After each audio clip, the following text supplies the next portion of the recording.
to stop a speeding train in its tracks and make off with millions. The planning had to be perfect. It became the crime by which all others would be measured.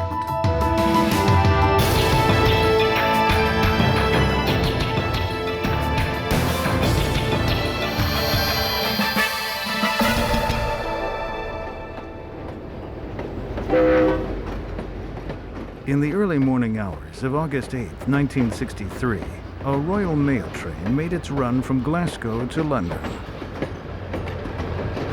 Fireman David Whitby and engineer Jack Mills traveled this route nightly.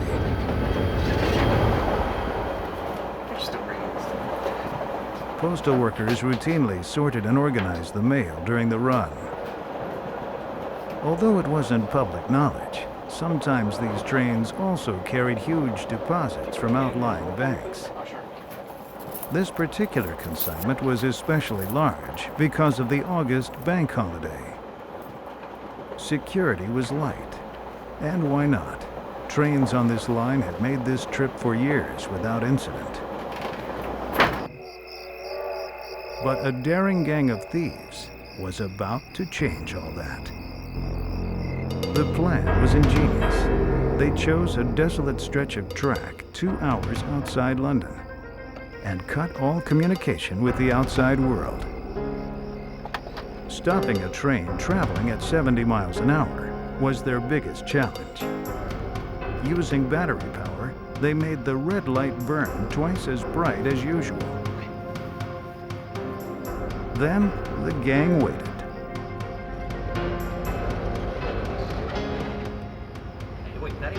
Upon seeing the red signal light, engineer Jack Mills quickly stopped the train.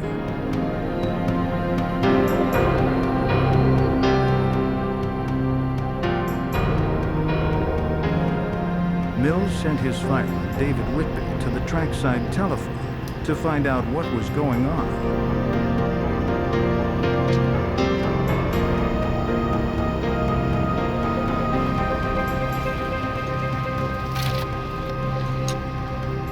Whitby had made this run numerous times without mishap.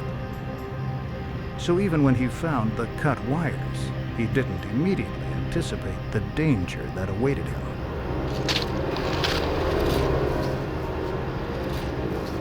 Until it was too late. Whitby was told if he shouted, they would kill him.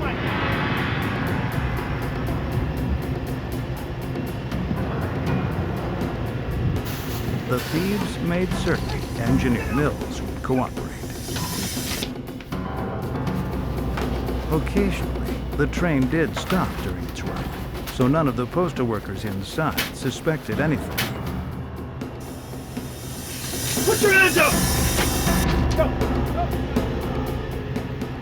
Every detail of the robbery had been planned with military precision. While some of the gang members secured the engine, others were assigned to separate the first car from the rest of the train.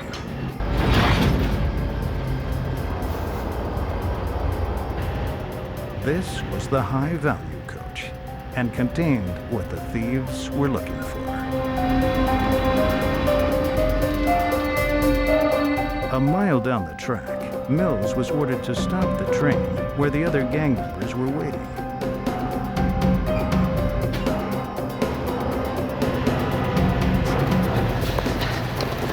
They didn't waste any time.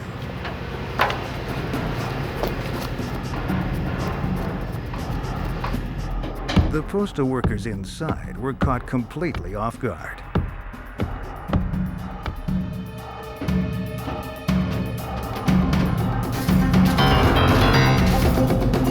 Before they could even comprehend what was happening, the thieves had broken into the coach.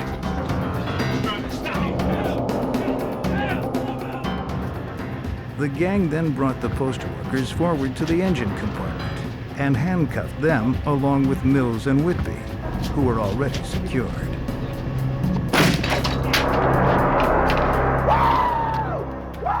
They were about to make off with the biggest haul ever taken from a British railroad. over $7.3 million. It was a brilliant crime because of the planning, because of the business of stopping the train at one point, cutting off the guard, take away the engine and two carriages. It was superbly planned.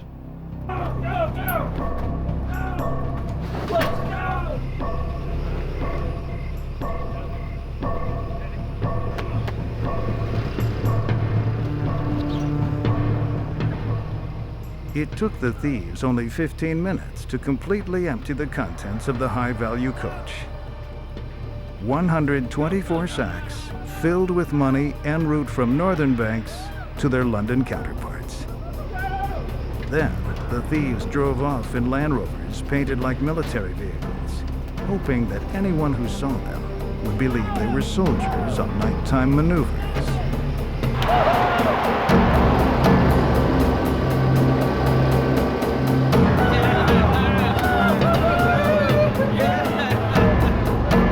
The robbery had gone according to plan.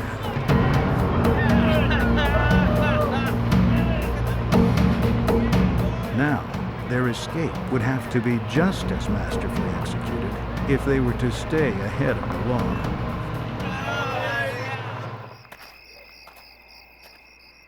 Down the track, a signalman wondered why the engine had been uncoupled.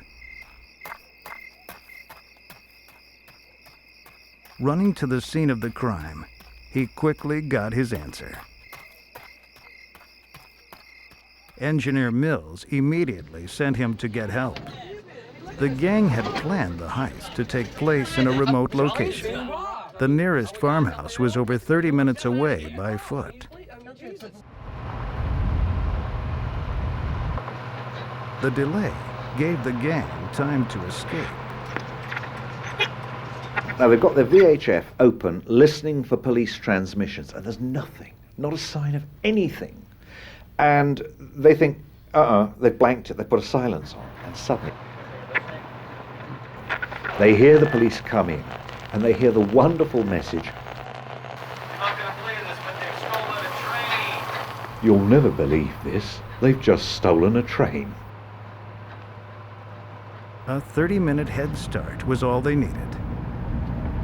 At an abandoned farm called Leatherslade, they planned to lie low until the search cooled.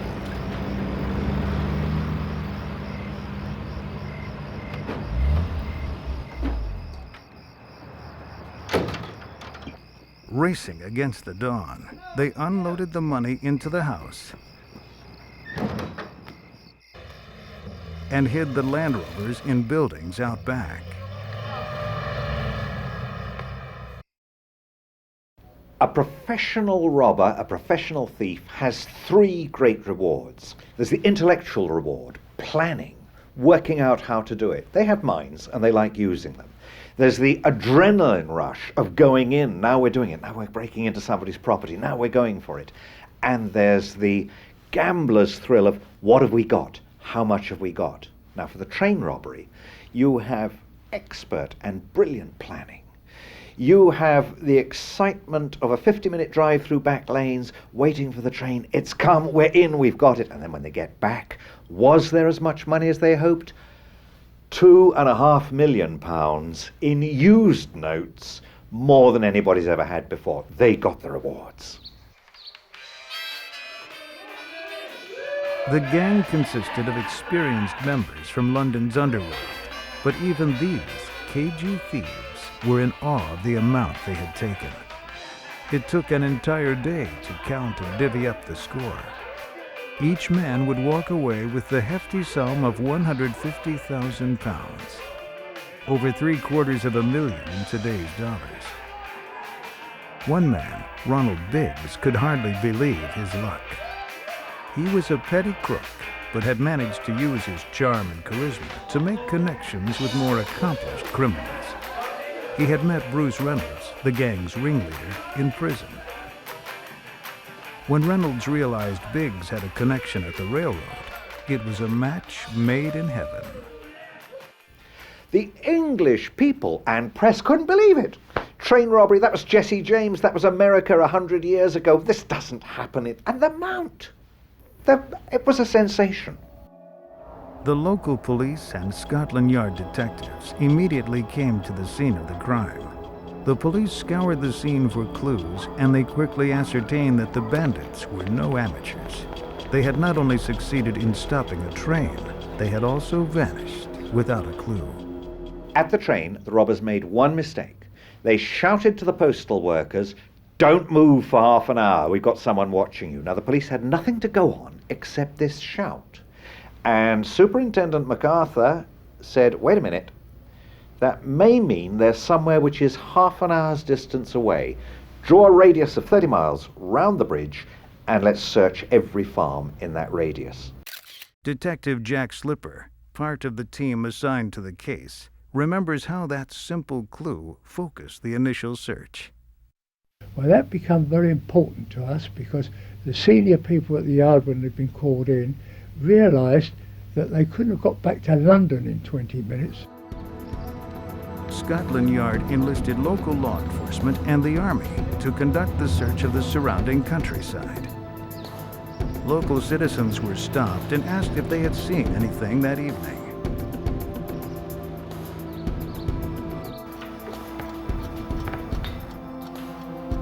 The plan was to lie low for at least 4 days at the farm. Each man took a turn at keeping watch, and they carefully monitored the police radio to follow the progress of the search. When they heard over the radio that the army were being called in to search every building in a radius of 20 or 25 miles, all the barns and outhouses and everything, some of them panicked. The robbers decided to move out immediately. They slipped away a few at a time so as not to raise suspicion. Scotland Yard detectives knew time was of the essence. They had to find the gang before they left the country. They sent plainclothesmen to scour the underworld for any tips. And they also continued to focus on the surrounding countryside where the crime took place. Surely someone saw something that night. But the gang members had slipped through their fingers, making it back to London and concealing themselves in the city. Of Detective Superintendent MacArthur, today has been a working day. At Scotland Yard, telephone back to Hi, Daddy. Ronald Biggs was one of the gang members who headed back to London. After the heist, he simply returned to his family, went back to his job as a carpenter, and acted as if nothing had happened. Biggs was a known ex-criminal in London at the time of the Great Train Robbery. He had a lot of form, but he hadn't actually committed any crimes for 4 years. He was setting himself up reasonably successfully as a builder, but he did need more capital to keep his business going. Biggs now had all the money he had ever dreamed of, and then some, but spending it would tip off the police. Turning to his connections in the underworld, Biggs split up his take and gave it to friends for safekeeping. 5 days after the robbery, a neighboring farmer became suspicious when he noticed black curtains in the windows of the farmhouse. Upon closer inspection, he found one of the Land Rovers. He knew the farm had been uninhabited for some time, so he immediately contacted the police. The thieves had planned to have an associate clean the hideout and remove any evidence that would implicate them. But before he could get there, the police were scouring the property for clues. The fingerprint experts went in and covered everything. And then they found fingerprints on the ketchup bottle, fingerprints on the saucers of milk put out for the cat, fingerprints on the Monopoly money, fingerprints on the salt cellar, fingerprints on one of the wrappers that the banknotes had been in. They also found empty mailbags in a hole in the front yard, but only 684 pounds sterling in very used notes were recovered. The police had secured an abundance of evidence. It would take time to analyze the fingerprints and match them to known criminals. Attempting to sequester their money, two of the thieves hid their stash in a truck and traveled outside London to find a garage for rent. We've got all the money up front. They offered the landlady 3 months cash in advance. And all up front, if you like. I take what? Thank you very much. Thank you. While the men were still there, she phoned the police. The robbers had unluckily called upon a policeman's widow. She was instantly suspicious when the men pulled out the large amount of cash.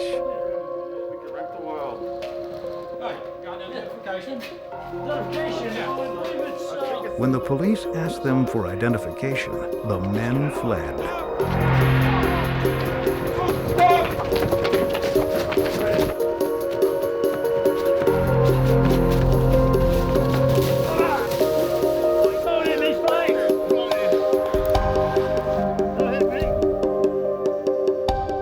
The officers inspected the truck and found over £140,000 in banknotes.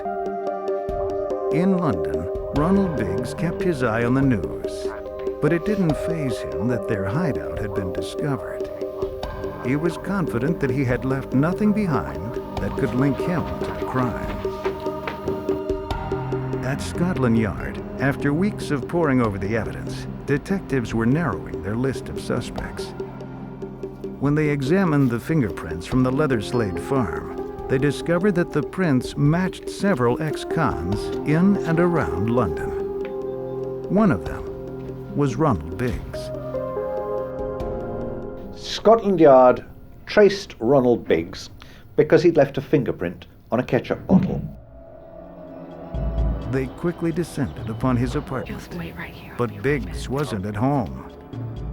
His wife attempted to reach him at work, but police feared that she would tip him off.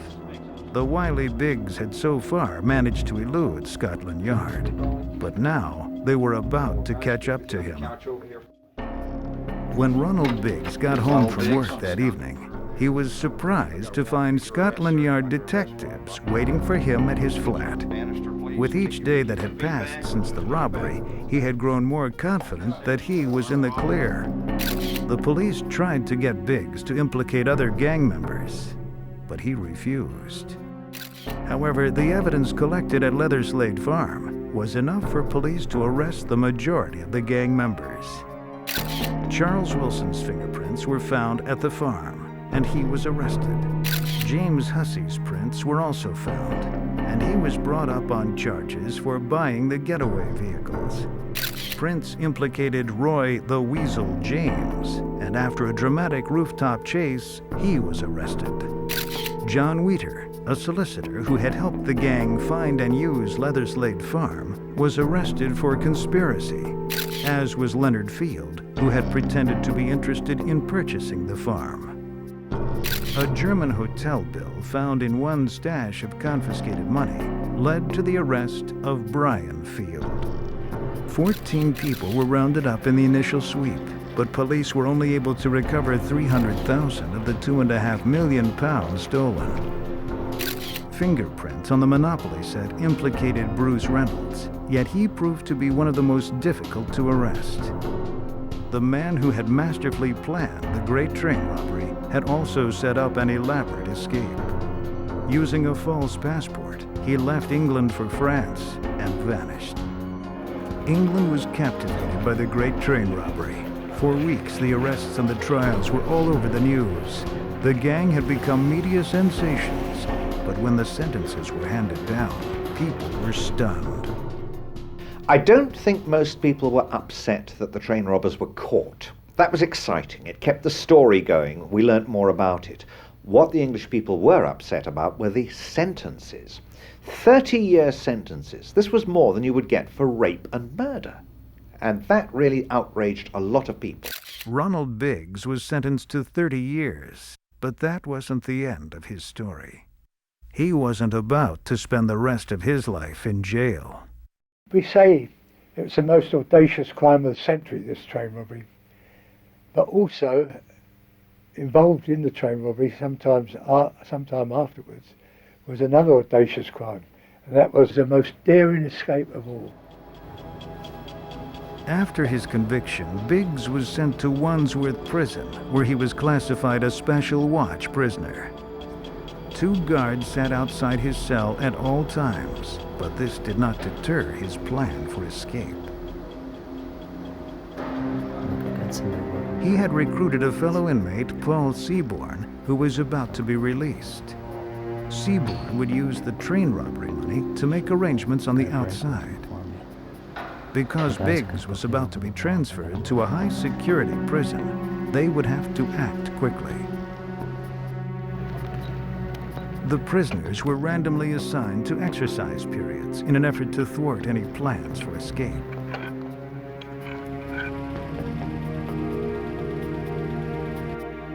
Biggs enlisted the help of 2 fellow convicts, and when they were finally all together in the yard, the plan was on.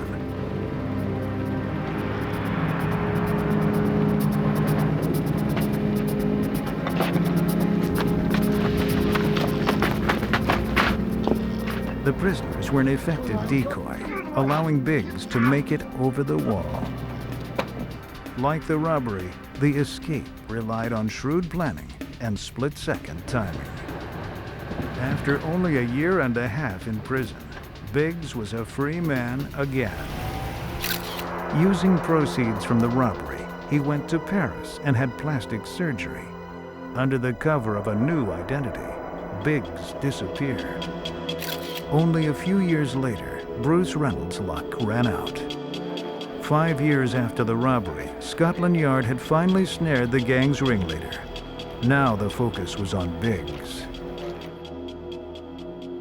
The manhunt led them to Australia. Scotland Yard spent months chasing leads, but Biggs kept one step ahead of the law. Persuading a friend to lend him his passport, Biggs traveled to Brazil. Biggs lived in Rio de Janeiro under an assumed name for 4 years. The money from the robbery now spent, he needed to cash in on his exploits. He persuaded the Daily Express, a British newspaper, to buy his incredible story. The brazen Biggs now, in essence, was soliciting all of England to fund his life on the lam. Jack Slipper learnt from a journalist called Mackenzie, or through a journalist called Mackenzie who was writing a life of Ronald Biggs, that Biggs was now in Rio. He went out with a warrant for his arrest. Slipper left for Brazil to bring back the man who had eluded authorities for 9 years. We kept observation on that hotel for many hours, and at 12 o'clock, or just after 12 on Friday, I saw Biggs enter the hotel. Slipper arrested Biggs at the Hotel Trocadero and was about to take him back to England when Biggs found a way to stop him. His girlfriend Raimunda, who was an exotic dancer, rather an exotic figure, announced that she was pregnant. Brazil has a law that the parent of a Brazilian citizen may not be extradited. They must stay and try and support their child. Slipper returned to England empty-handed. Once again, Biggs had evaded capture. For Biggs, his years in hiding were over. He was now officially protected by the Brazilian government. The petty crook, now considered a folk hero, became one of Rio's tourist attractions. In 1993, retired Chief Superintendent Slipper, the man who had tried to bring him to justice, was reunited with Biggs in a media event staged by the Daily Express. Biggs will never come back on his own steam. He's got 28 years prison still outstanding, and at his age, he's now 69. If he does come back under his own steam, there's only one place for him, that's Wandsworth Prison. While Ronald Biggs eluded authorities, most of the gang paid dearly for this crime of the century. The majority served 10 years hard time before making parole. The great train robbery, though cunning in its conception and daring in its execution, ended in disaster for nearly everyone involved.